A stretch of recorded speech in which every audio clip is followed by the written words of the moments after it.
Sis, can I be honest with you? I see it in your eyes.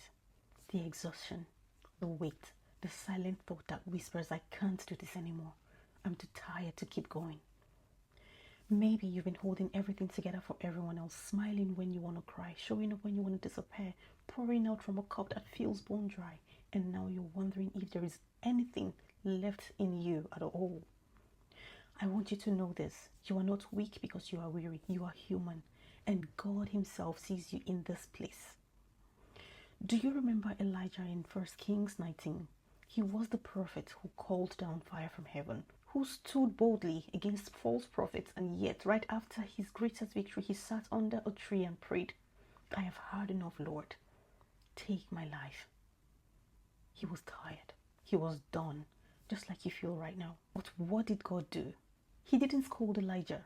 He didn't shame him for being weary. He sent an angel who said, get up and eat. And there was bread and water waiting for him. Then again, the angel touched him and said, get up and eat, for the journey is too much for you. And strengthened by that food, Elijah kept going.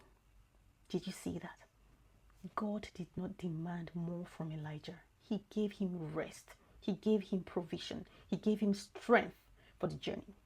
And that's what he wants to give you too. Isaiah 40:29-31 says, he gives strength to the weary and increases the power of the weak. Even youths grow tired and weary, and young men stumble and fall. But those who hope in the Lord will renew their strength. They will soar on wings like eagles. They will run and not grow weary. They will walk and not faint. You may feel like you are at the end of your rope, but you are not at the end of God's strength. Maybe life has convinced you that being tired means you're failing. But hear me, even Jesus got tired. In John 4, he sat down at the well because he was weary from the journey. The Savior of the world, tired. It was in that moment of fatigue that he met the Samaritan woman and transformed her life. Which means this: your tiredness does not disqualify you from purpose, because it is in your weakness that God does his greatest work. Says, what if this weariness isn't the end but the turning point? What if God is inviting you to lay down the burdens you were never meant to carry so he can renew you? I redefine your narrative. We believe this truth. Your exhaustion is not your ending. It's an invitation to rest, to reset, and to rise again with new strength.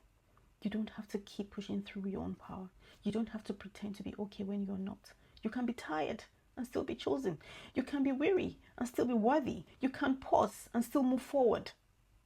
So let me ask you, what would happen if you stopped seeing your tiredness as a failure and started seeing it as a signal to lean into God, a signal to breathe, a signal to redefine your narrative, not as a woman who gave up, but as a woman who found her second wind?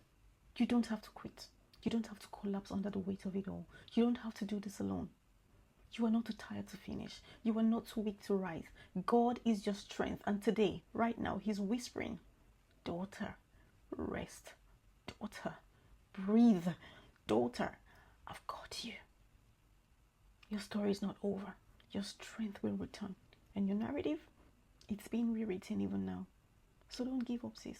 Don't let the enemy trick you into believing it is the end. It is just the middle. And the God who began a good work in you, he will carry it to completion. You are not finished.